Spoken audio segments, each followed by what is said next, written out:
There's some coming through.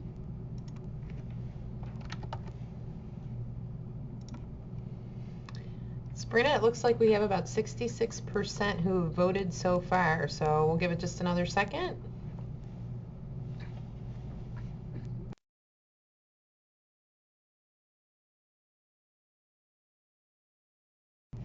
All right, we'll go ahead and close the poll and share those results. Okay. So it looks like we have a very large group of people who have, this is their very first meeting and their very, So it looks yeah. like we have 33% have more than 3 years. Mm-hmm. That's great. 24 is I'm a brand new to the service team. 19 more than 1 year. 14 is pretty new, and 10% said pretty new, less than 1 year. All right, that's great. So we have a lot of diversity on the call today. Some brand new faces. So the second one is we'd like to ask is I am volunteering in the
right, Sabrina, let me just So, take a look. oh, no, I don't see Jillian, so I'm just going to step in for, having some technical difficulties.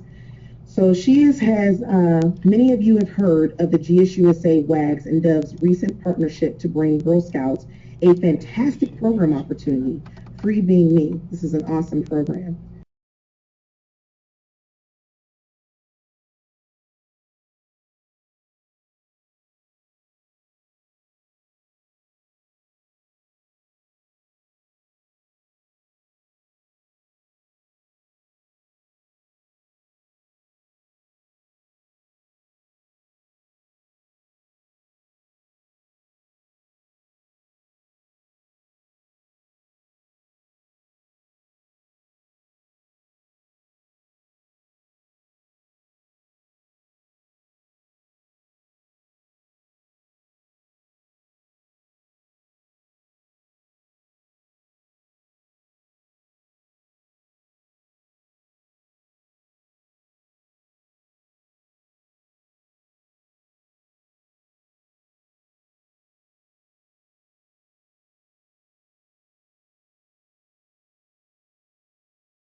Susanna, hi, it's Kim. I can hear you loud and clear. I don't know what's going on that Sabrina can't hear us, I don't think.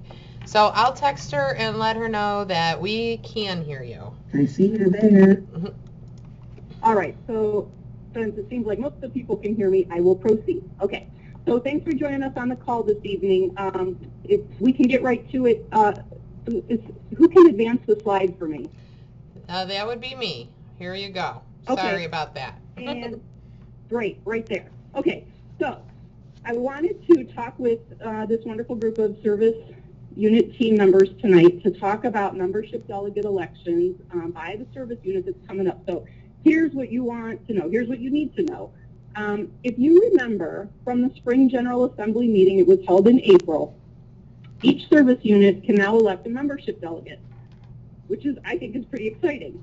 According to our council bylaws, these simple elections are to be held in either October, November, or December. So coming up, right? So it's important to know who can vote in these elections, and the people that can vote are those members age 14 plus. So you got to be at least age 14 in order to vote, and you have to reside within the service unit that you can vote in the election of the membership delegate. So if you are 14 years of age or older and you reside within the service unit, you can vote in the election of the service unit membership delegate. Now, here's something that I think is very exciting.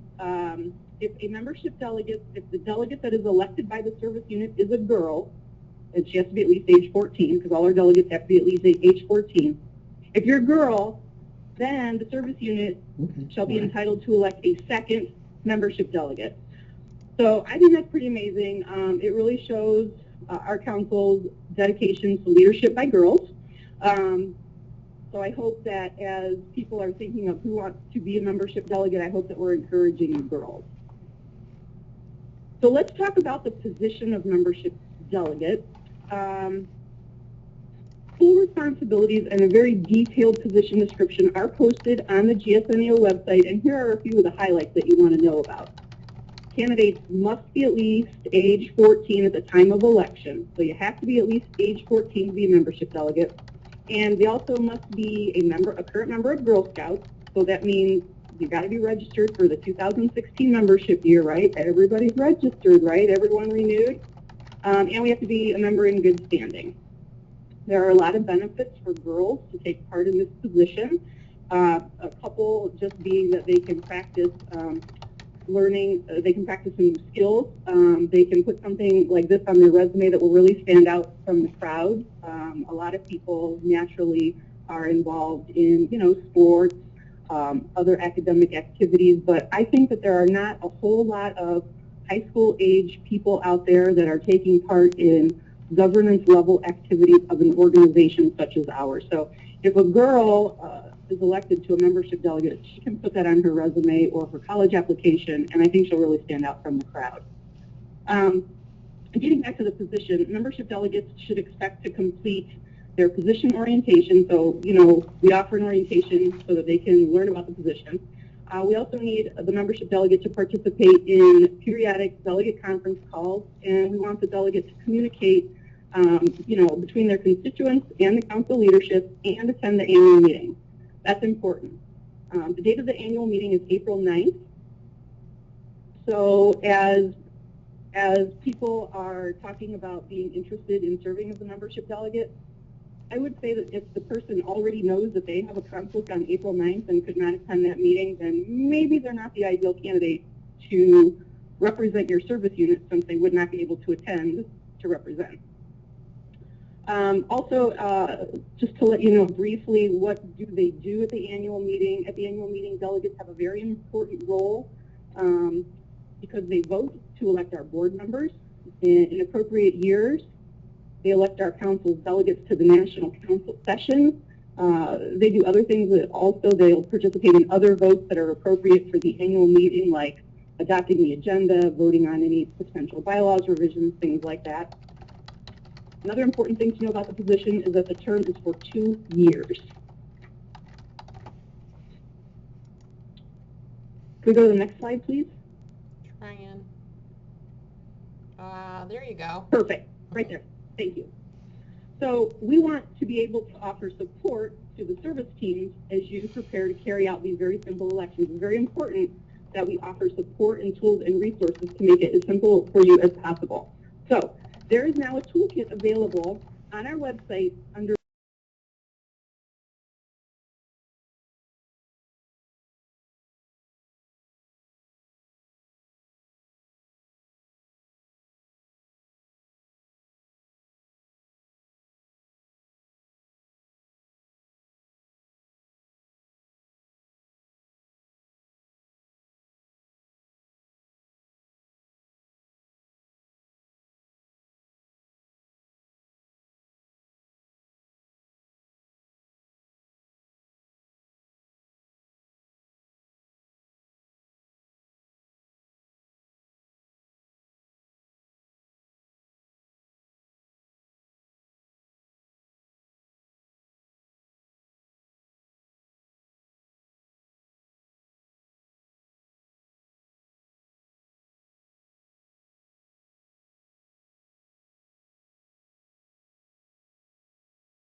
so get in touch with me if you have questions. I want to thank you for what you're doing for Girl Scouts. I want to thank you for helping your service unit be represented in our General Assembly. And Sabrina, I don't know if we have time for a couple of questions or what's next. Okay. Susanna, hi, it's Kim. And as far as, Hi. hi, thank you for that awesome information. We do have one question in the question log that maybe you can answer. And it says, when do we need to have the delegate elected by?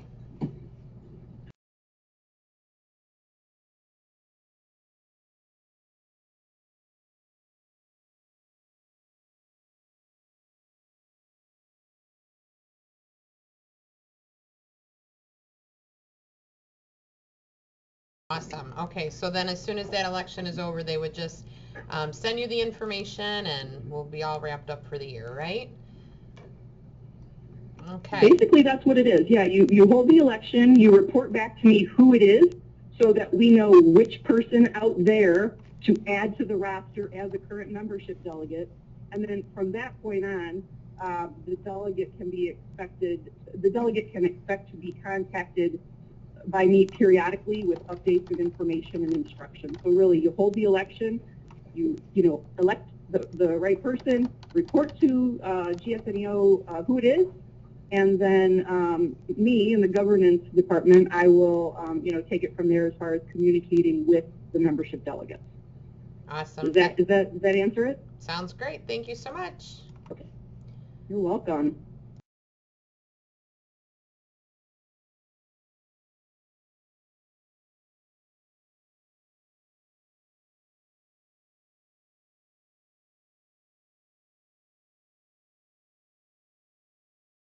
Yep, we can hear you just fine, Janine.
Thanks, Janine. I am looking over our question log and I don't see any questions yet, nor do I see any hands raised, so I'm guessing we have a lot of experts on the line. Well, thank you all so much.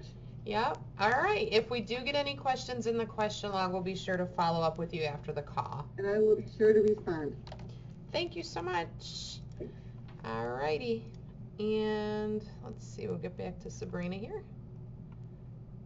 Okay, thanks, Janine. We appreciate that. And since we don't have any questions, we're going to go right into. Oh, it's me. Okay. Well, that's fun. All right. And Sabrina, can you hear me now or no? Okay. We're communicating in text. Oh. Okay. All right. Anyway, all right, it's Kim Kalima. Hi, everybody. Thanks for joining us this evening. And it's so exciting to be into a new year. There's a couple things I do want to remind you about regarding money earning and trips.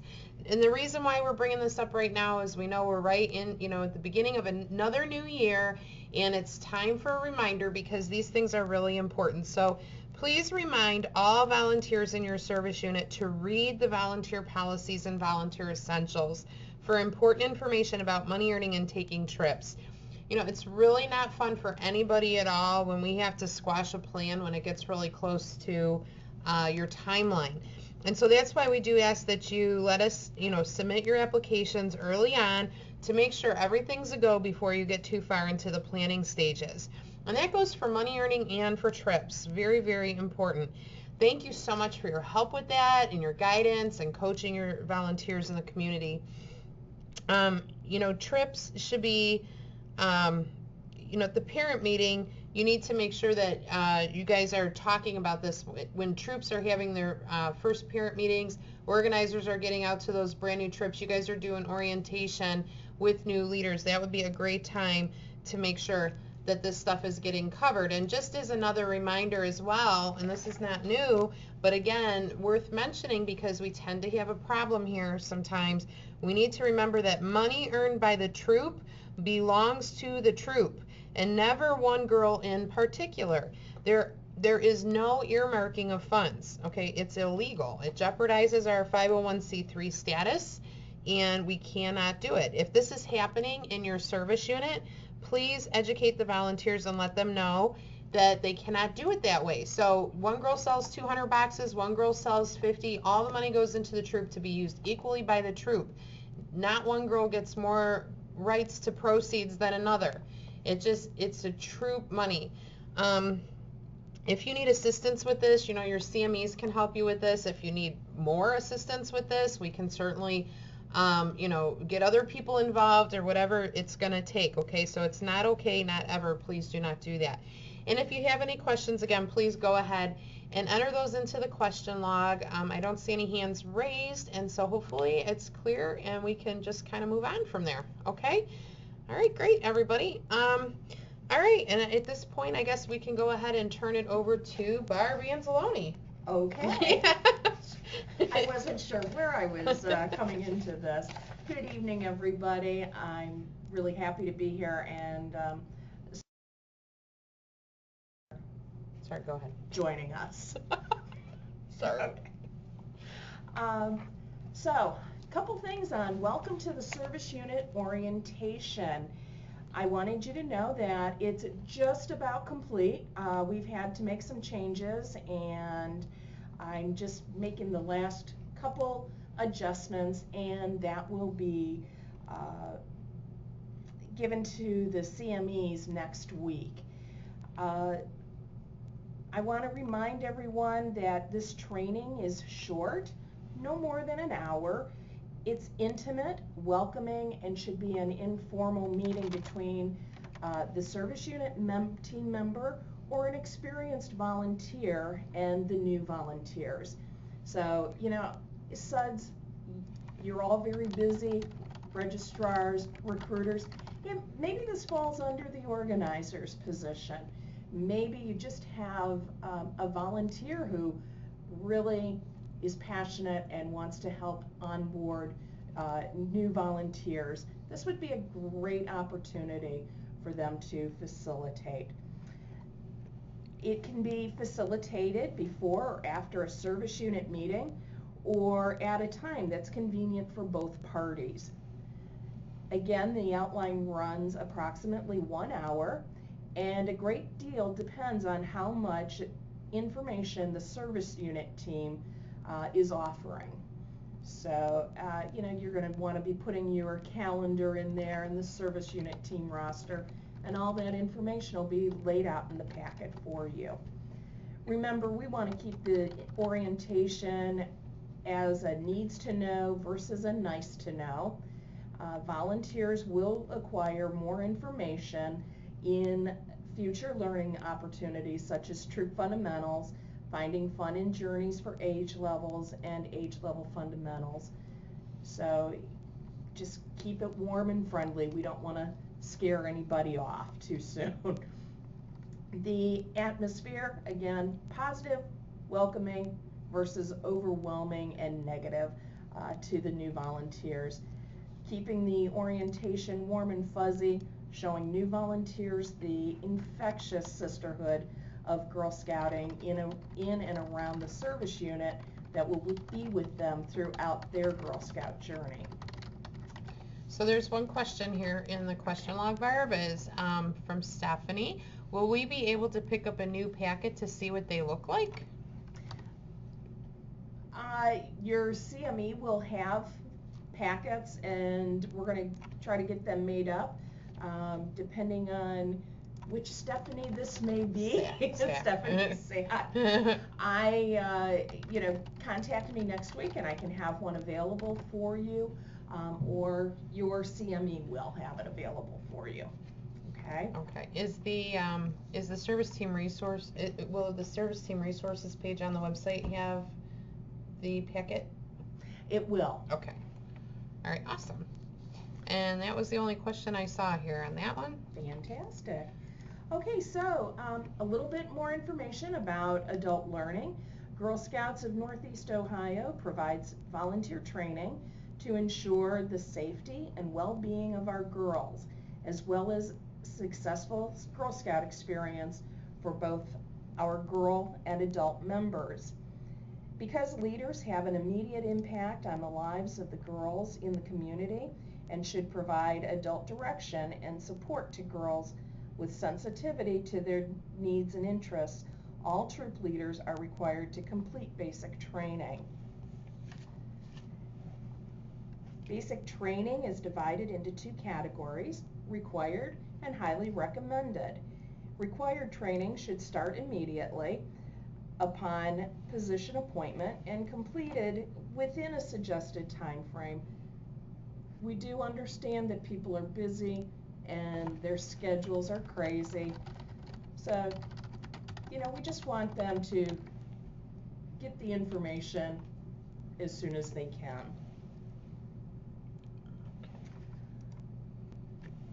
Other suggested trainings are highly recommended, and they'll guide leaders to develop additional skills and talents, as well as enrich the volunteer experience.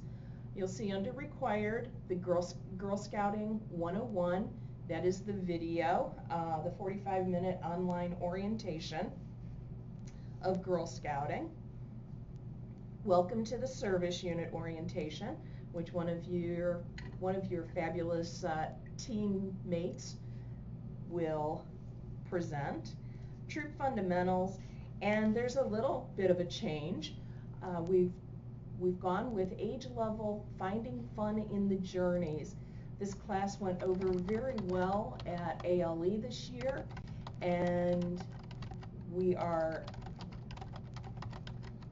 strongly suggesting that this is done as soon as possible so that our leaders and our volunteers understand the national program. Okay, and they will be done by age level. Okay, so you're going to get specifics for that. Daisy, Brownie, Junior, Cadet.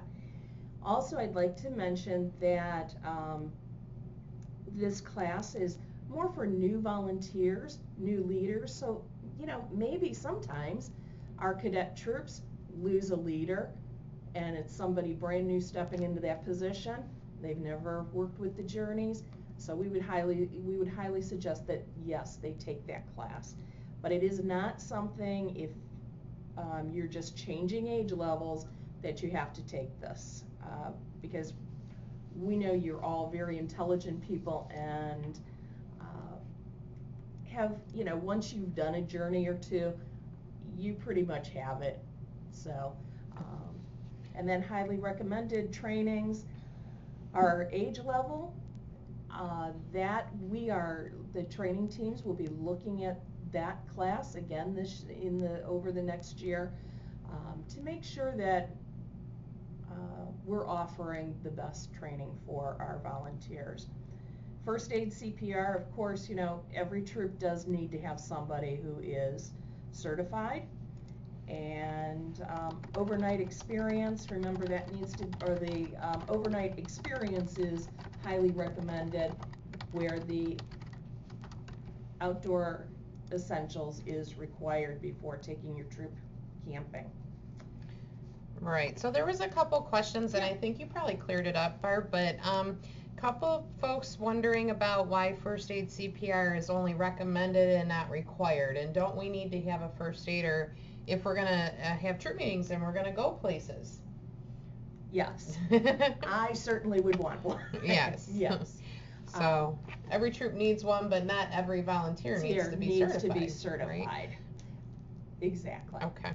And then there was a question here, why has overnight moved to highly recommended? Well, the overnight was always highly recommended. It is not a mandatory class because, it's just a reality of our volunteers not always being able to find that time to do the overnight, and yet they've gotten all of the information and they've been trained during the day. So we do suggest it and highly recommend it. Camp is different at night than during the day, but not everybody can schedule it. We have a lot of military families. They just can't be away from the family overnight, so work schedules, people working third shifts, it just can't always be done, and we just want to really be able to accommodate all of our members. Great. Awesome. And so I know that we do have one hand raised, and so I think what we'll do is, Barbara, do you want to take a question now? I can. Okay. If it's regarding that, sure. Okay, so we do have one question from Angela Smalley, so I'm going to unmute your line, Angela, and you're going to have to unmute the line on your end, because I unmuted you, but you're muted. Oh, there you go. Okay, go ahead. Hi, Angela. Angela? Hello? Hi, we can hear you. I can hear you. Did you have a question? Your hand was raised, or did you raise your hand on accident, maybe? I must have did it on accident. Okay. We have that from time to time. Accidental hand raising's not a problem. We'll just put your hand right back down. It was great speaking with you, Angela.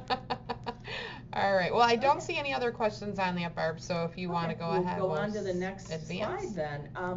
So I just wanted to remind you of a couple of dates. We're very fortunate. We're able to offer enrichment opportunities such as advanced leadership development and volunteer training, volunteer position training. So I want to remind you to save the date and encourage your volunteers to do the same. The Leadership and Learning Conference will be held at Camp Timberlane on Saturday, March 5th, 2016.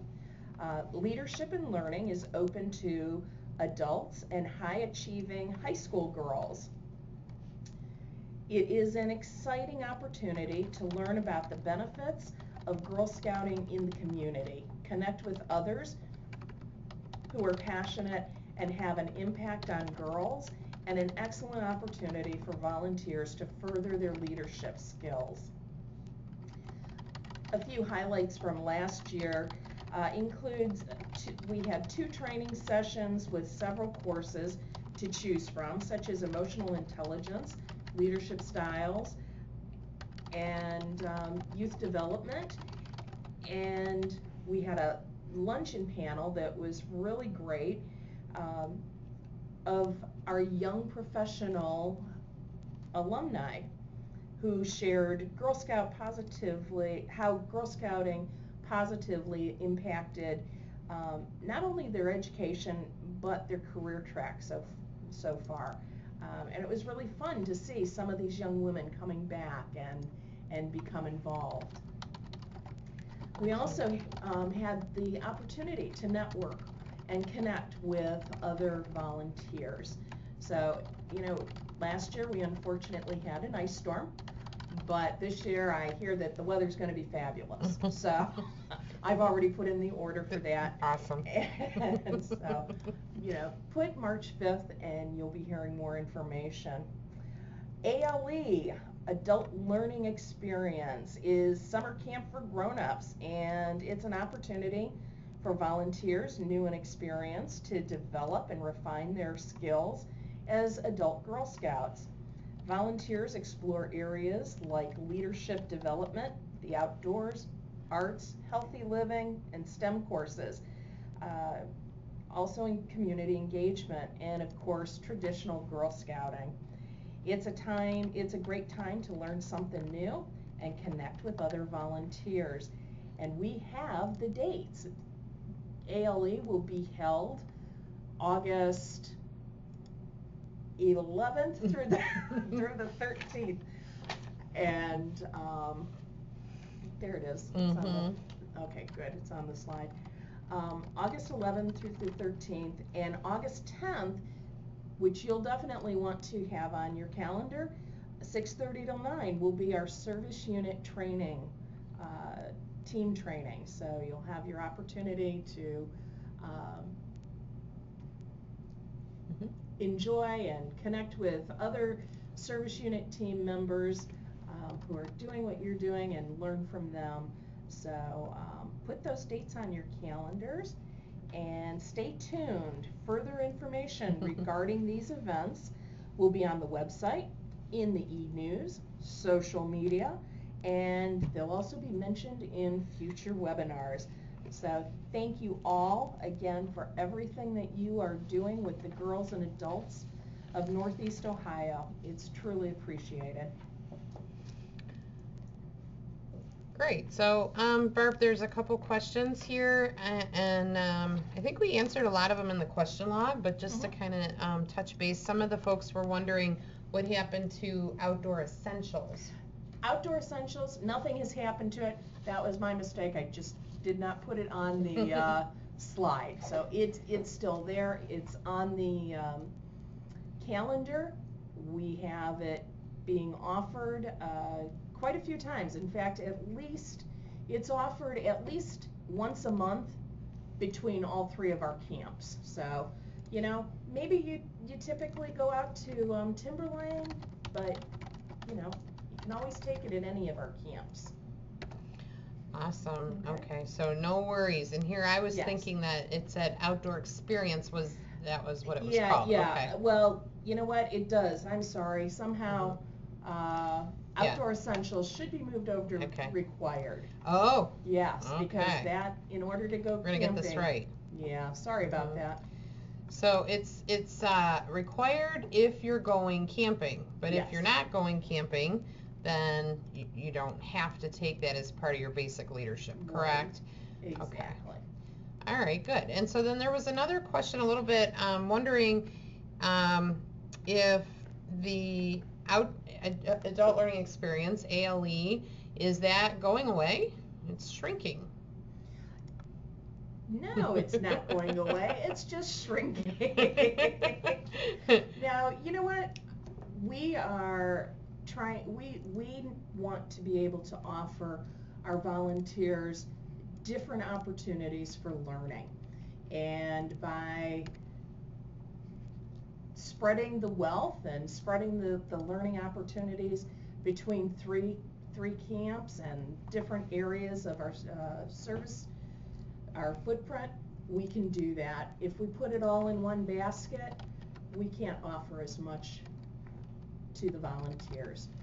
So more diverse More opportunities. diverse opportunities, exactly. Not going away, right? Not going away. Unless nobody comes. Well, So let's hope they all come out. So tell your friends. Yeah. That's Tell right. everybody. Sing it from the rooftops. We had a wonderful ALE this year, and you know, it's going to be at Ledgewood next year, the 11th through the 13th. Awesome. So be there And or be square. and they're already starting to plan, so there are some really great classes they're looking into. They put a lot of work in. A lot of work. All right, thanks, Barb. Okay, Sabrina, I think that's all the questions that we have. Let me make sure Sabrina can hear us okay. Give me just a second. Oops.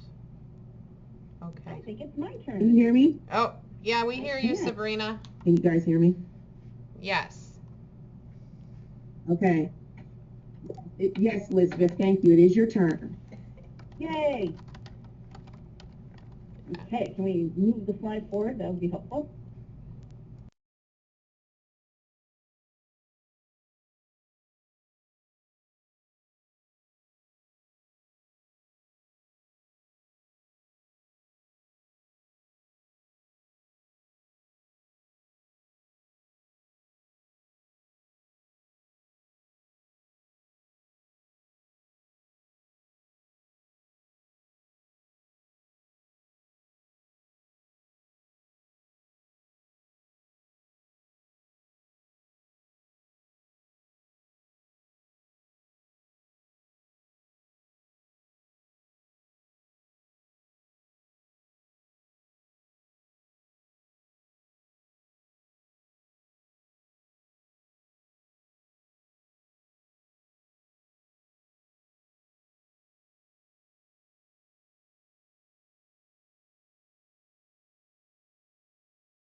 We do have a question looking here. through and see if there's We do have, Liz.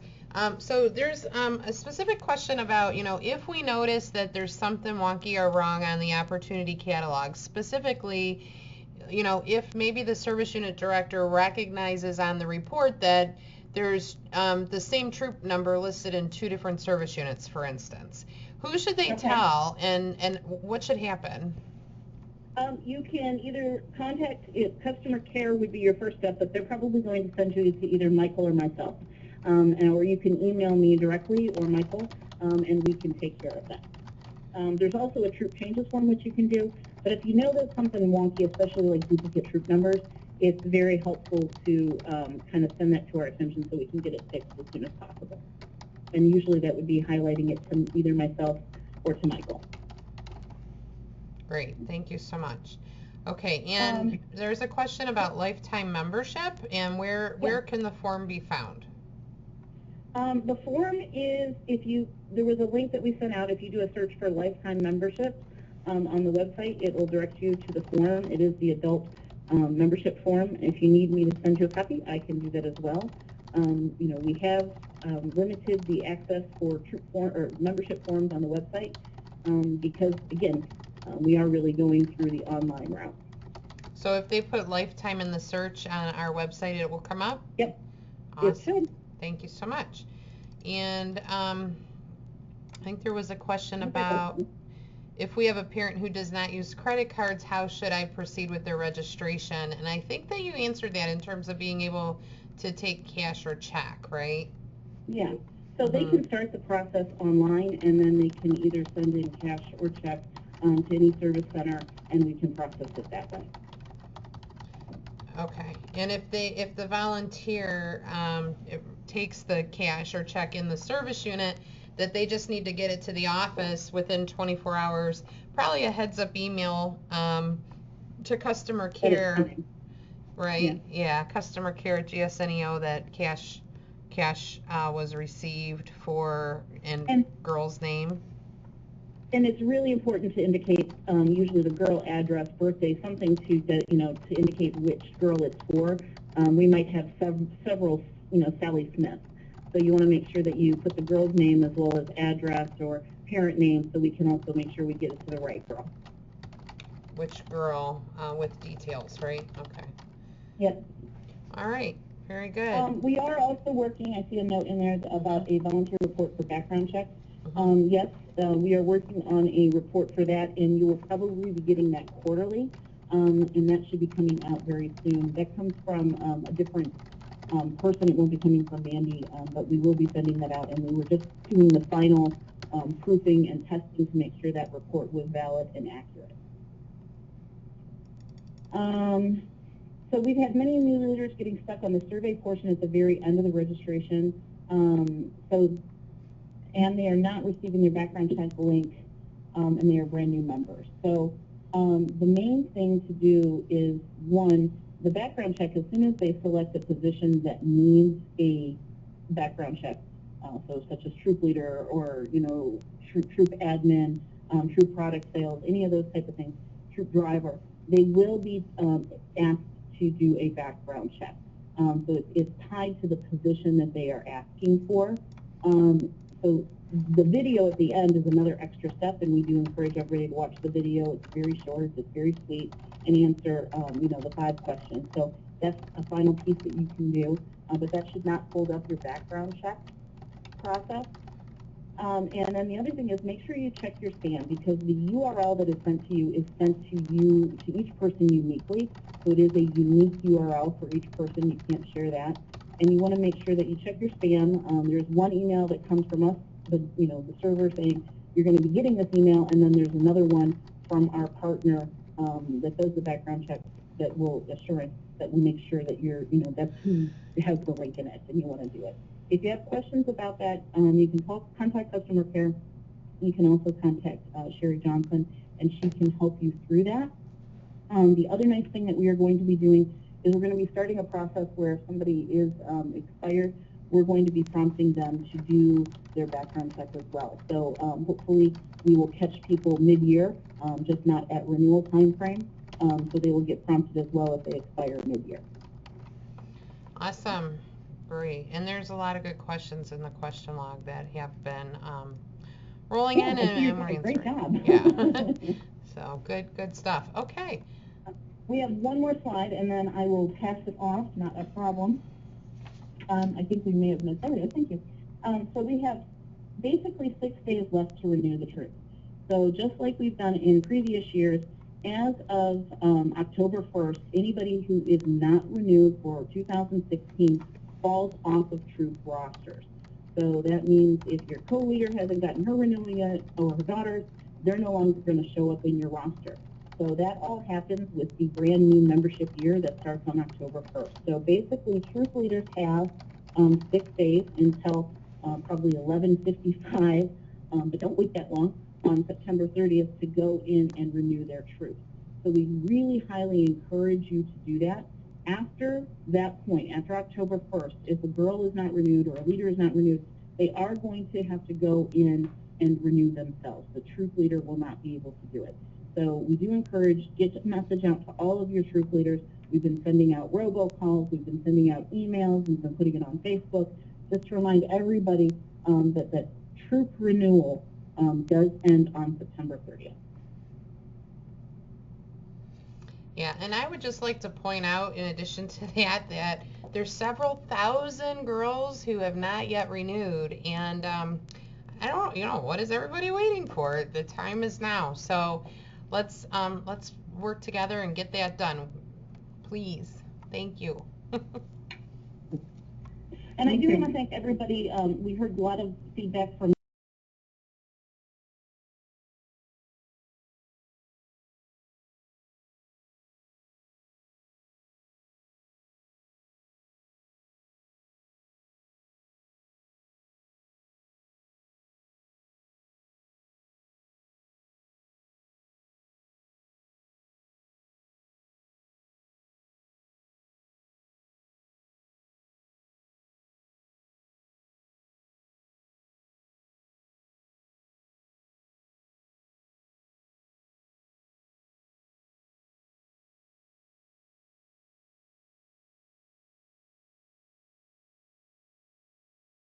Yes, we can hear you.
we want to be recruiting.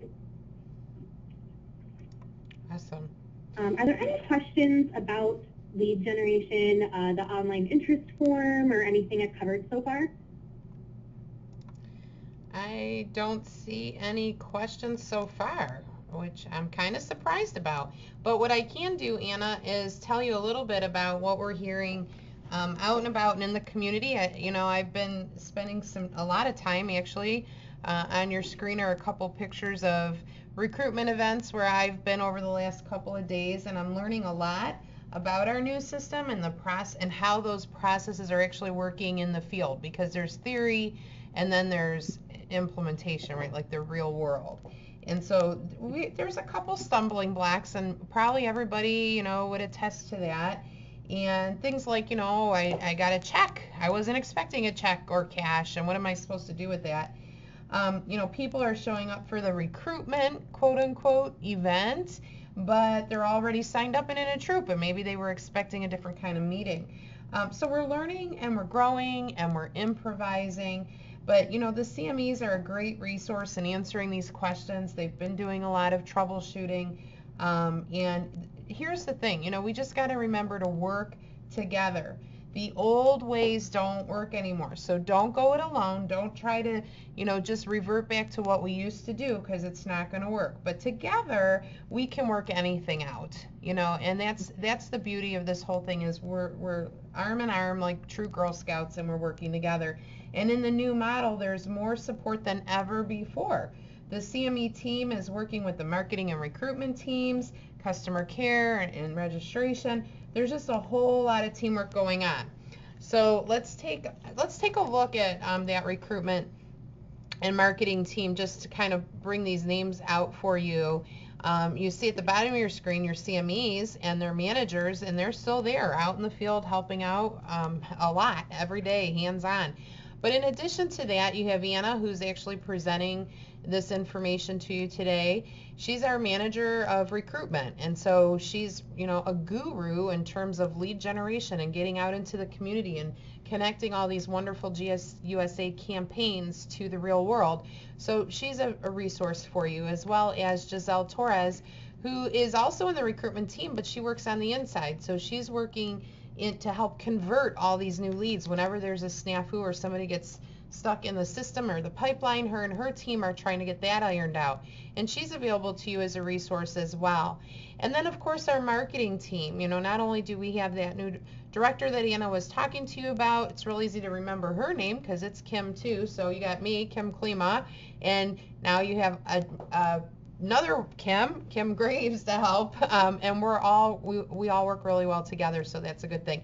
But we also have Anna Tulls, who is brand engagement, and she's on our marketing team. So if you're doing a recruitment in your community, Anna can shout it out from the rooftops through social media, and she is responsible for all those fantastic posts out there talking about what's happening, what's going on, join, volunteer for this, volunteer for that. She's the mastermind behind all of that. So she's available to you as well. So it's a team, and we just want to make sure that you guys understand that you're a vital part of that team. None of us, as hard as we can possibly work, can do it without you, but we're all together and we can get through anything. So it's exciting. It's an exciting time to be here at Girl Scouts. So Anna, back to you. Thanks, Kim. Sure. So how can you learn more? So I'm sure you're wondering, how do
So, Anna, we do have one question that I think that we could talk about for just a second. I think it's a great question from Joyce Merritt. And she said, you know, how can we reach the homeschool community? So, do you want to talk about that a little bit? I can. That's actually a great question, and we just we're working on a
Great. And that, I think there's a couple questions about the e-news signing up, which we're answering in the question log, just that we do need permission from folks in order to send them e-news material. So it's a necessary step. And there's a couple other notes in here that I think we could probably circle back to. okay. And you know, maybe kind of get answers out to everybody post call, just some good ideas and stuff like that. So keep it coming. Great. Everything that gets entered in the question log will be tracked and documented, and we will be sure to respond to every single one of those comments and questions. So I think that's it though for right now. Sabrina?